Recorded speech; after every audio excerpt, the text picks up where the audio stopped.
Ano to? Diba kanina nag-comment na sa akin.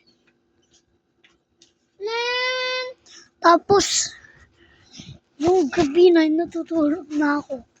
Binuksan ko pa yung ilaw doon.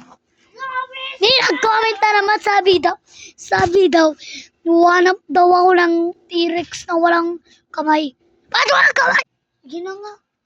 Ayan oh. Ayan oh, ayan lang oh. Oh, oh tingnan nyo ito ah. Yan oh. Gawa lang to sa pako. Yan, oh tingnan mo. Oh, pwede pa nagalaw yan. Oh, tingnan mo. Ay! Alam nga, dun ka na. Oh. Oh.